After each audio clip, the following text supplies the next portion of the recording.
Study channel के इस YouTube channel पे आप सभी दोस्तों का स्वागत है। मैं आनंद प्रकाश आज फिर एक नए वीडियो के साथ।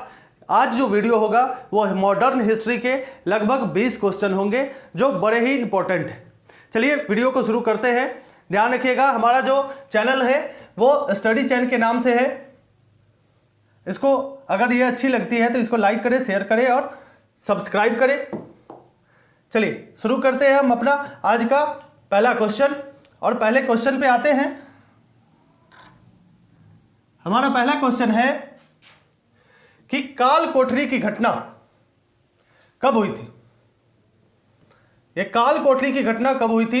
ध्यान रखिएगा कि ये मॉडर्न हिस्ट्री का, जब अंग्रेजों की व्यवस्था भारत में शुरू हो गई थी, अंग्रेज ने रूल करना आरंभ कर दिया था, तो उस समय ये घटना हुई थी। बंगाल में काल कोठरी की घटना शुरू हुई थी। ये काल कोठरी की घटना जो है वो बंगाल में शुरू नहीं हुई थी, यानी बंगाल में हुई थी, 1756 में हुई थी। समस्या क्या था कि बंगाल के जो नवाब थे सिराजुद्दौला जो थे,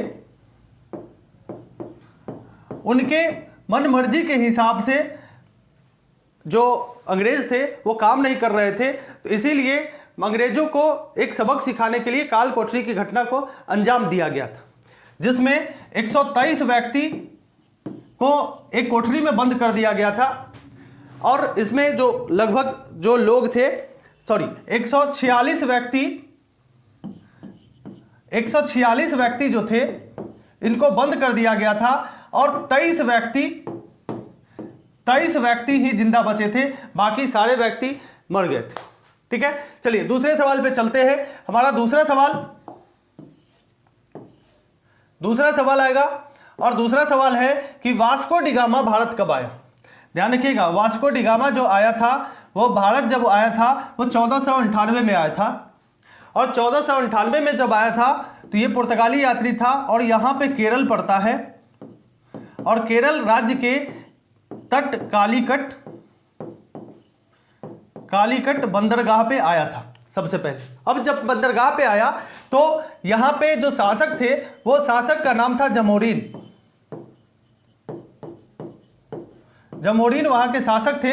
इन्होंने उसको स्वागत किया था इस वास्को डी गामा का।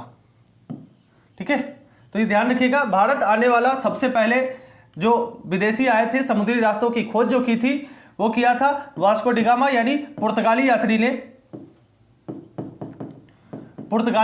ने किया था। ध्यान रखिएगा, सबसे पहले पुर्तगाली भारत में आए और सबसे बाद में जो गए वो पुर्तगाली ही गए थे। ध्यान रखिएगा, पुर्तगाली ने गोवा पे अधिकार किया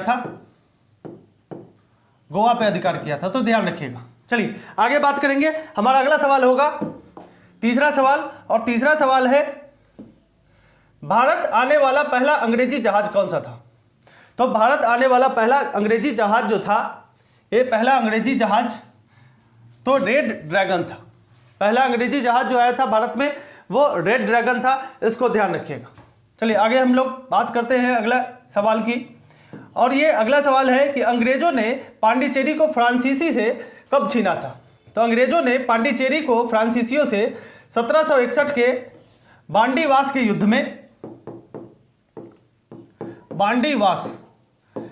में अंग्रेजों ने फ्रांसीसियों से पांडिचेरी को छीन लिया था। तो ये ध्यान रखिएगा 1761 में।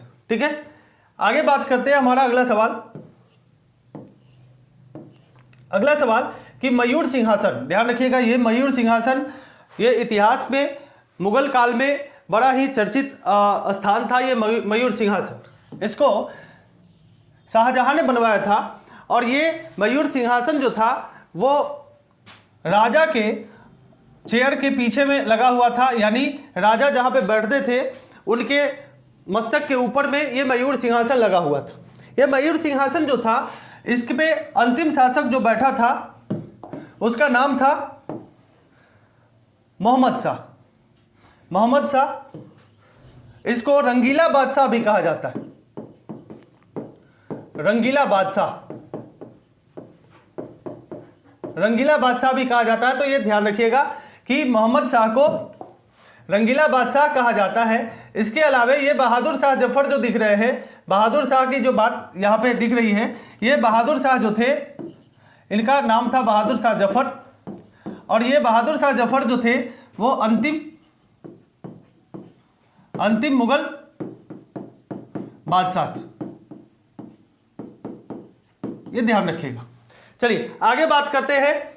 हमारा अगला सवाल है, यानी छठा सवाल है, और छठा सवाल कह रहा है कि किस लड़ाई में अंग्रेजों ने फ्रांसीसियों को कुचला, यानी अंग्रेजों ने फ्रांसीसियों को किस लड़ाई में हरा दिया। तो वो था, अभी हमने बात किया था इसी बांडीवास की लड़ाई का। तो ध्यान रखिएगा कि 1761 में ये बांडीवास की लड़ाई हुई, और इसमें अंग्रेजों से फ्रांसीसी हार गए थे।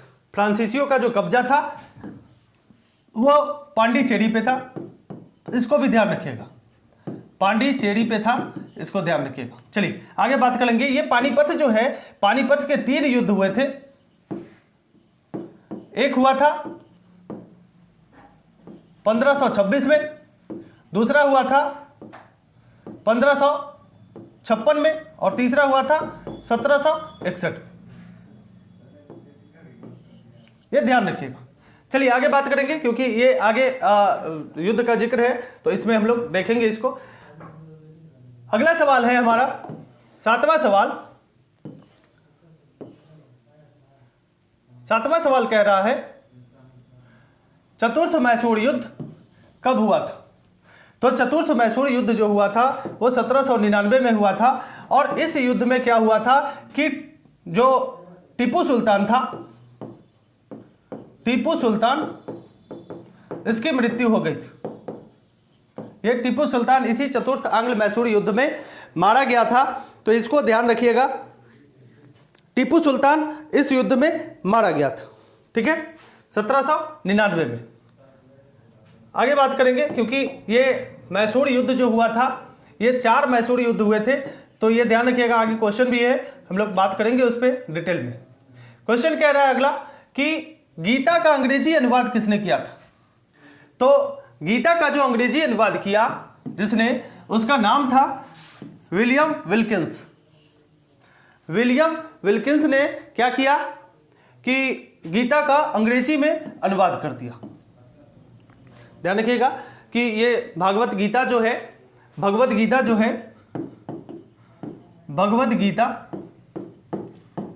है वो महाभारत के जो 18वें पर्व है उनमें इनका जिक्र है। भगवत गीता में कृष्ण और अर्जुन के बीच जो बातें होती है उसका जिक्र किया गया। चलिए आगे बात करेंगे। हमारा अगला सवाल है कि 9वां सवाल कि एशियाटिक सोसाइटी की स्थापना किसने की। तो एशियाटिक सोसाइटी की स्थापना विलियम जोन्स ने की थी, यह ध्यान रखिएगा। विलियम जोन्स ने क्या किया था, तो एशियाटिक सोसाइटी की स्थापना की थी, ठीक है। अगला सवाल अगला सवाल है हमारा 10वां सवाल, और 10वां सवाल कह रहा है कि भारत का पहला समाचार पत्र कौन था। तो भारत का पहला समाचार पत्र जो था वो बंगाल गजट था, और इसके जो संस्थापक थे वो जेम्स ऑगस्ट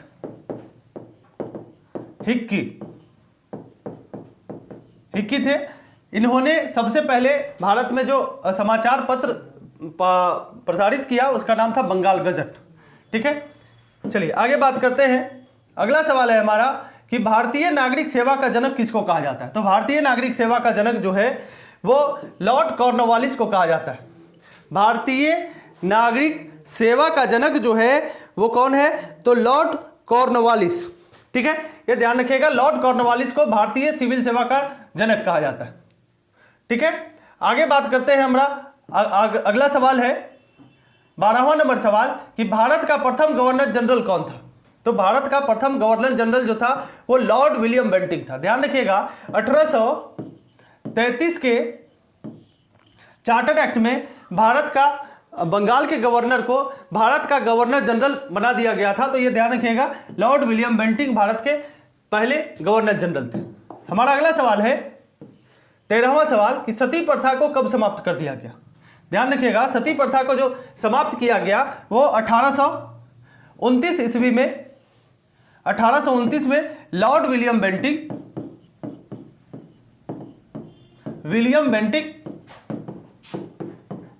के शासनकाल में इस सती प्रथा को समाप्त कर दिया गया। इससे पहले भी इस बेंटिंक से पहले भी अकबर मराठा जैसे शासक ने इस सती प्रथा को समाप्त करने का प्रयास किया था। आगे बात करते हैं। हमारा अगला सवाल है कि ठगी प्रथा का अंत कब किया गया, यानी ठगी प्रथा को कब समाप्त कर दिया गया। इसको ध्यान रखिए, ठगी प्रथा जो है वो लोगों को ठग लेने का काम इसमें होता था। इसको जो समाप्त कर दिया गया वो 1830 में। ध्यान रखिएगा, क्योंकि उस समय भी विलियम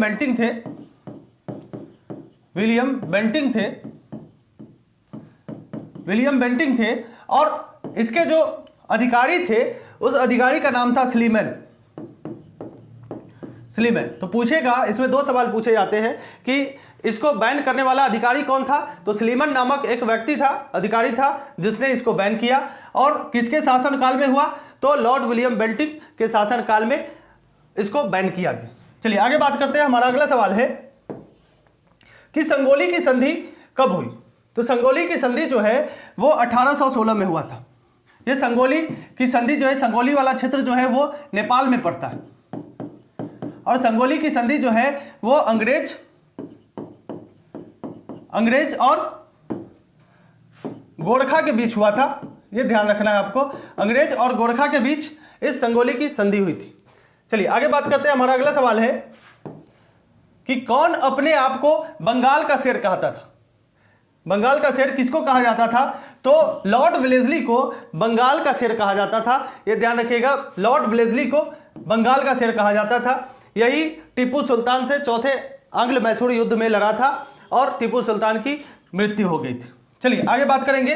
हमारा 17वां सवाल है कि किसकी अनुशंसा पर अंग्रेजी शिक्षा को माध्यम बनाया गया। ये ध्यान रखिएगा, लॉर्ड मैकाले की अनुशंसा थी और 1835 में इसकी अनुशंसा हुई थी कि अंग्रेजी शिक्षा का आधार बनाया जाए। इनका मूल जो उद्देश्य था वो भारतीय लोगों को अंग्रेजी की शिक्षा देकर अपने कामकाज करवाने के उद्देश्य से इसने क्या किया था, तो अंग्रेजी शिक्षा को माध्यम के रूप में प्रसारित करने का प्रयास किया था। तो ध्यान रखिएगा। आगे बात करेंगे। अगला सवाल है हमारा 18वां, कह रहा है कि किसने सती प्रथा पर रोक लगाने का प्रयास किया। तो सती प्रथा पर रोक लगाने का जो प्रयास किया वो अकबर ने भी किया अपने शासनकाल में और मराठा ने भी किया। ये दोनों ने किया। तो इसका आंसर जो होगा वो सी होगा, सी नंबर ऑप्शन होगा। यानी हमने पहले भी बात किया था कि इस सती प्रथा को रोक लगाने का जो प्रयास किया वो अकबर और मराठा दोनों ने किया और सती प्रथा को पूर्ण रूप से बैन कर दिया गया था। हमने पीछे बात किया लॉर्ड विलियम बेंटिंक के शासनकाल में। तो चलिए आगे बात करते हैं। अगला सवाल हमारा 19वां सवाल होगा। 19वां सवाल कह रहा है कि पानीपत का तृतीय युद्ध कब हुआ। तो पानीपत का तीसरा युद्ध जो है वो 1761 में हुआ। ध्यान रखिएगा कि 3 युद्ध हुए थे पानीपत के। पहला जो हुआ था वो हुआ था 1526 में। दूसरा जो युद्ध हुआ था वो हुआ था 1556 में और तीसरा हुआ था 1761 में। तो इन युद्धों के जो रीजन थे वो तो अलग अलग रीजन थे क्योंकि अलग अलग शासकों के बीच लड़ा गया था। अभी इसका ध्यान रखिएगा कि इसका तृतीय युद्ध जो हुआ था वो 1761 में हुआ था। अगला सवाल है हमारा 19वां के बाद 20वां सवाल, और 20वां सवाल हमारा कह रहा है कि प्लासी की लड़ाई कब हुई थी। तो प्लासी की लड़ाई जो हुई थी वो 1757 में हुई थी और ये 1764 में जो हुआ था वो बक्सर का युद्ध हुआ था। बक्सर का युद्ध हुआ था 1764 में। लेकिन हम लोग अभी इस प्लासी की लड़ाई पे है तो ये 1757 में हुआ था। ध्यान रखिए कि ये प्लासी जो है वो बंगाल में और बक्सर बिहार में है। तो ये था हमारा आज का 20 क्वेश्चन। हम लोग बात करेंगे आज के ऐसे क्वेश्चन की जिसका जवाब आपको कमेंट बॉक्स में देना है और जो पहले नाम लेंगे, मतलब जवाब जिनका कमेंट बॉक्स में आएगा उनका नाम इस वीडियो के माध्यम से आप तक फिर से अगले वीडियो में पहुंचेगा। तो आज का क्यूज वाला जो क्वेश्चन है वो है कि प्रारंभ में जब ईस्ट इंडिया कंपनी आई थी, ईस्ट इंडिया कंपनी 1600 ईस्वी में आई थी भारत, और प्रारंभ में जब आई थी तो इसमें कितने साझेदार थे। ये सवाल है आपका, ये ध्यान रखिएगा, सवाल को ध्यान से सुने। प्रारंभ में ईस्ट इंडिया कंपनी में कितने साझेदार थे। आपका ऑप्शन है option A 119, option B 210, option C 212 और ऑप्शन डी 217। जिन लोगों का पहले जवाब आएगा कमेंट बॉक्स में, उन लोगों का नाम अगले वीडियो में मैं पहले वीडियो शुरू करने से पहले ही, क्वेश्चन शुरू करने से पहले ही उनका नाम लूंगा। अगर ये वीडियो अच्छी लगती है तो इस वीडियो को लाइक करें, शेयर करें और इस चैनल को सब्सक्राइब करें ताकि जाने वाला नोटिफिकेशन आपको सबसे पहले मिल सके। ठीक है, ये हमारा नाम आनंद प्रकाश। आप लोग हमें कांटेक्ट कर सकते हैं फेसबुक पेज पे भी, जो पेज है शांडिल्या क्लासेस, ये शांडिल्या क्लासेस के नाम से फेसबुक पेज है, तो आप कर सकते हैं कांटेक्ट। मिलते हैं अगले वीडियो के साथ, तब तक के लिए धन्यवाद।